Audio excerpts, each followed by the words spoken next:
کہ حکیم لقمان علیہ الرحمہ نے اپنے بیٹے کو نصیحت کی کہ جب بھی کوئی مصیبت پہنچے تو اسے اپنے لیے بہتر جان کہ میرے لیے اس میں بھلائی ہے، اسی میں بہتری ہے۔ تو بیٹا کہتا ہے کہ والد صاحب میں نے آپ کی یہ بات تو سن لی ہے اور سمجھ بھی لی ہے، لیکن اس پر ابھی میرا یقین پختہ نہیں ہوا۔ یعنی مصیبت میں بھلائی کیسے ہو سکتی ہے، مصیبت میں بہتری کیسے ہو سکتی ہے؟ بیٹے کے یقین میں پختگی پیدا کرنے کے لیے دونوں باپ بیٹا اس حوالے سے وقت کے نبی سے رہنمائی حاصل کرنے کے لیے طویل سفر پر روانہ ہوتے ہیں۔ کئی دن رات سفر جاری رکھا، راستے میں ایک ویران جنگل میں داخل ہو گئے۔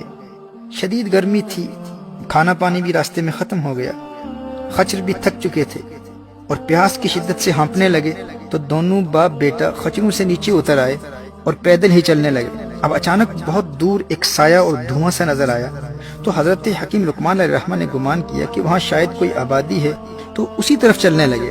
راستے میں بیٹے کو ٹھوکر لگی اور اس کے پاؤں میں ایک ہڈی اس طرح گھسی کہ پاؤں کے تلوے سے پار ہو کر ظاہر قدم تک نکل آئی۔ اب حضرت حکیم لقمان علیہ الرحمہ کا بیٹا درد کی شدت سے بے ہوش ہو کر زمین پر گر پڑا۔ آپ نے بیٹے کو سینے سے چمٹا لیا اور پھر اپنے دانتوں سے ہڈی نکالنے لگے، اور پھر کافی مشقت کے بعد بالآخر وہ ہڈی نکل گئی۔ اب حکیم لقمان علیہ الرحمہ کا بیٹا شدید تکلیف میں اپنے والد سے عرض کرتا ہے کہ آپ نے تو فرمایا تھا کہ ہر مصیبت میں بھلائی ہے، ہر مصیبت میں بہتری ہے، لیکن ابو جی آپ دیکھیے کہ میرے درد کی شدت کو دیکھ کر آپ کی آنکھوں میں بھی آنسو آ گئے ہیں۔ ہمارے کھانے پینے کی تمام اشیاء ختم ہو چکی ہیں، اس ویران جنگل میں بھوکے پیاسے اسی زخمی حالت میں اگر ہم رہے تو ہماری تو یہاں موت واقع ہو جائے گی۔ اب آپ بتائیے کہ اس مصیبت میں کون سی بھلائی ہے، اس میں کون سی بہتری ہے؟ آپ فرماتے ہیں کہ ہر مصیبت میں بہتری ہے۔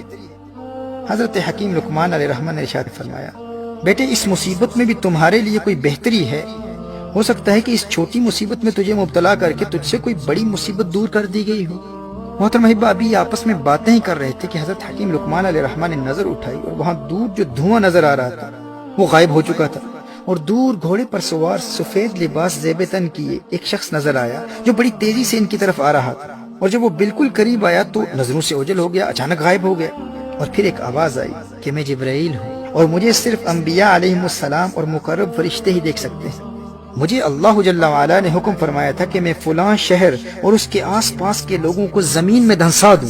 مجھے خبر دی گئی تھی کہ تم باپ بیٹا اسی شہر کی طرف آ رہے ہو۔ اللہ جل وعلا نے تمہیں اس شہر میں داخل ہونے سے روکنے کے لیے آپ کے بیٹے کو آزمائش میں مبتلا کیا اور اس کے پاؤں میں ہڈی چبھ گئی، اور اس چھوٹی مصیبت کے ذریعے اس شہر والوں کے ساتھ ہلاک ہونے کی بڑی مصیبت سے اللہ جل وعلا نے تمہیں بچا لیا ہے۔ اللہ اکبر۔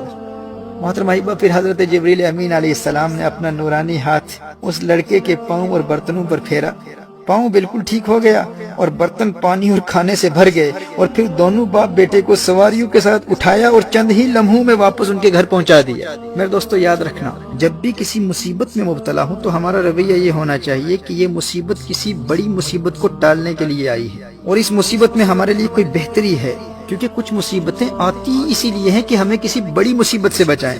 وہ مصیبت دراصل چھوٹی مصیبت ہوتی ہے، لیکن جس بڑی مصیبت کو دور کرنے کے لیے آتی ہے، اب چونکہ وہ بڑی مصیبت ہمیں نظر نہیں آتی، اس لیے ہم اس چھوٹی مصیبت کو بڑی مصیبت سمجھتے ہیں، اور پھر ہم گلے شکوے کرنا شروع کر دیتے ہیں کہ بھائی یہ تکلیف کیوں آئی، یہ پریشانی کیوں آئی، یہ مصیبتیں میرے لیے کیوں ہیں، یہ تکلیفیں میرے لیے کیوں ہیں، آخر میں نے کون سا گناہ کیا ہے؟ محترم احبہ، اگر ہم صبر کرتے تو اس کے دو فوائد حاصل ہوتے۔